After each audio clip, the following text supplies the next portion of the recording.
Voici l'histoire de la sorcière du parc Monceau, écrite par Marlène Jobert.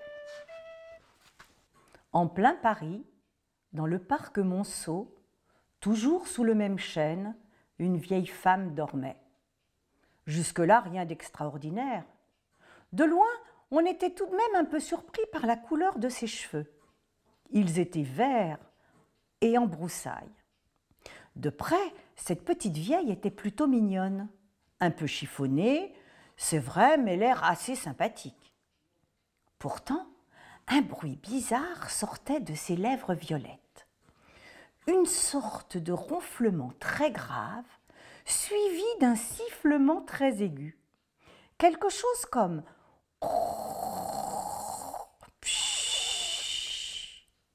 les sorcières n'existent pas, chacun sait cela.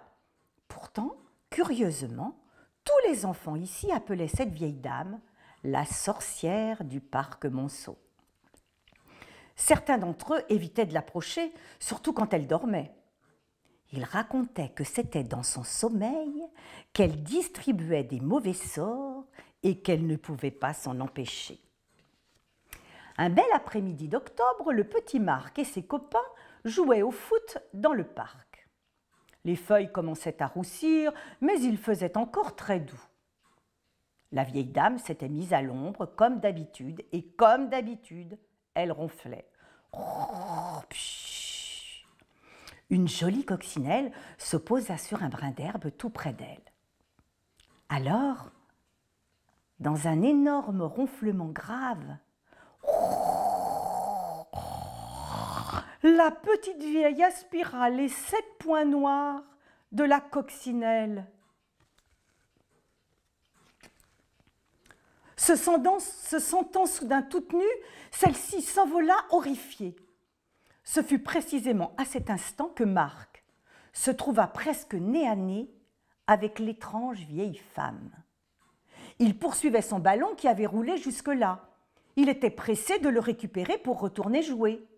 Mais il se pencha tout de même doucement pour le ramasser, tout doucement pour ne pas réveiller la dormeuse. C'est en se relevant qu'il vit 7 petits points noirs sortir de la bouche de la ronfleuse et foncer sur lui dans un pshhh. Il s'essuya vite le visage et courut rejoindre ses copains. Ils éclatèrent tous de rire quand il les retrouva. Marc ne comprit pas pourquoi. Une fois rentré chez lui, il découvrit dans le miroir les 7 points noirs collés sur sa frimousse. Il se savonna encore et encore. Il disparaissait sous la mousse, mais toutes ses forces n'y suffisaient pas. Les maudits points noirs restaient là, et bien là. C'était donc vrai ce qu'on racontait sur la petite grand-mère alors.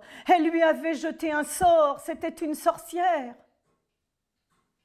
Et la coccinelle, elle, que devenait-elle dans cette histoire? Sans ses jolies taches sur les ailes, elle ne serait plus une bête à bon Dieu, comme on les appelle. Plus personne ne croirait à ses talents de porte-bonheur, et plus personne ne la chouchouterait.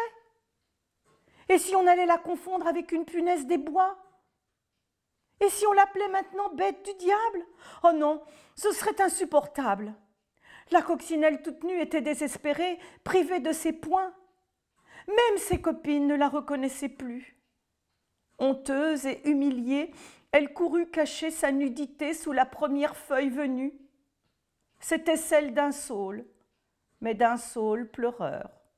Et ça tombait plutôt mal. De son côté, Marc ne savait plus quoi faire, à qui en parler et qui le croirait. Ses parents, gentiment, avaient évité toute remarque sur ses vilains points, mais il n'en fut pas de même à l'école le lendemain. Ses camarades se moquèrent tellement de lui qu'il préféra faire semblant d'être malade plutôt que d'y retourner. Ces fichus points noirs lui gâchaient la vie. Il n'était plus le même. Qu'étaient devenus les fous rires du pitre de la récré? Lui qui d'habitude faisait rire même ses soldats de plomb. Sa vie ne l'amusait pas plus qu'un paquet de bonbons vides. Il était devenu triste comme une... Triste, quoi. Mais alors, triste. Un dimanche matin, son père l'emmena se promener au parc Monceau. La ronfleuse était toujours là, mais elle ne dormait plus. Elle parlait aux oiseaux en souriant, en leur lançant des miettes. On racontait qu'une fois réveillée, elle ne se souvenait plus de rien. Elle redevenait la plus charmante des petites vieilles. Soudain, quelque chose chatouilla la main du petit garçon. C'était une coccinelle. Il aimait le chatouillis de ses petites pattes sur sa peau. Dommage, elle s'envola. Aussitôt, une autre se posa sur l'épaule de son papa. Une troisième lui trottina alors sur le doigt. Décidément, c'était un coin à coccinelle, ce parc. Il regarda de plus près la dernière venue et s'amusa à compter ses points. Tiens, elle en avait 7 comme lui. Tous noirs aussi, et de la même taille exactement. Ils ressemblaient aux siens, si étrangement. Mais alors, peut-être que... Et si? Marc s'arrêta brusquement de marcher. Et si les points que la vieille lui avait soufflés appartenaient à une... Oh, il devait y avoir quelque part une petite coccinelle aussi malheureuse que lui. Mais où? Il fallait la retrouver absolument. Il fallait qu'ils aillent ensemble voir la sorcière. Il fallait qu'elle remette les points à leur place. Il fallait, mais voilà, où était la coccinelle toute nue? Il ne pouvait pas fouiller tous les brins d'herbe du parc. Même avec beaucoup de patience, c'était sans espoir. Il réfléchissait à tout cela en regardant la coccinelle à 7 points qui était arrivée maintenant à son poignet. Sans s'en rendre compte, il se mit à penser tout haut. Si seulement je pouvais savoir où la toute nue se cache. « Qu'est-ce que tu dis ?» fit celle qui lui chatouillait maintenant le bras. Marc sursauta. La 7 points avait parlé. Oh, plus rien ne l'étonnait. Il avait tellement besoin de se confier qu'il ne put résister à l'envie de lui raconter son histoire. Quand il eut fini, la coccinelle lui dit d'une petite voix acidulée. « Bon, très bien, alors à demain, au même endroit. » Et elle s'envola. Le petit garçon ne sut que penser. Il essaya de la rappeler pour qu'elle s'explique. « Coccinelle, attends! Coccinelle !» Elle avait disparu. « Alors, Marco, tu parles tout seul ?» C'était son papa, qui l'attendait un peu plus loin. Marc le rattrapa. « Tu perds la boule, mon bonhomme !» fit son père en souriant et en lui ébouriffant les cheveux. Au parc, le lendemain, toujours sous le même arbre, la vieille s'était rendormie. L'air innocent avec ça, comme si de rien n'était. Derrière un buisson, Marc attendait, observait, guettait, mais rien ne se passait. Il commençait à s'impatienter. Pourquoi la coccinelle avait-elle dit hier « Bon, très bien, alors à demain ?» Ou il avait raté son rendez-vous, ou il avait mal compris. Il était déjà tard. Il allait partir quand tout à coup, sur sa montre qu'il regardait justement, il vit atterrir la 7 points de la veille. « Ouf !» fit-elle essoufflée. « Nous avons eu beaucoup de mal, mes amis et moi, pour retrouver ta toute nue. Regarde sur ta chaussure gauche. Elle y est. » Marc découvrit qu'une quarantaine de coccinelles au moins s'étaient posées sur lui. Il trouva sans peine la toute nue et l'installa avec 1000 précautions sur le dos de sa main. Un petit nuage orange décolla. C'était la tribu des coccinelles qui les quittait.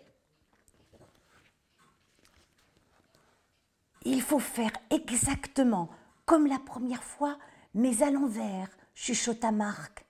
« Alors c'est à toi d'abord, » dit la toute nue. Doucement, ils s'approchèrent. Marc se pencha sur la vieille. Elle aspira les poings dans son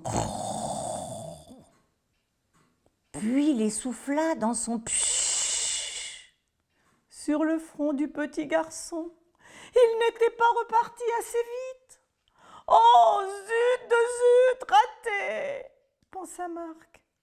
Il attendit 2 secondes, se pencha à nouveau, et dès qu'elle a eu aspiré ses poings, il se sauva très vite. La dormeuse, dans son sifflement, les ressouffla sur le brin d'herbe, juste à côté de celui où était la toute nue. Oh, rezut de rezut!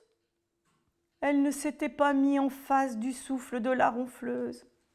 Ses poings lui repassèrent sur le nez pour retourner avec le ronflement suivant dans la bouche violette. Alors là, vite, vite, vite, elle se posa sur le bon brin d'herbe, cette fois, et dans le sifflement, elle sentit ses 7 poings chéris atterrir sur son dos. Enfin rhabillée, elle s'envola aussitôt. Plus loin, vautré dans l'herbe, le petit garçon l'attendait.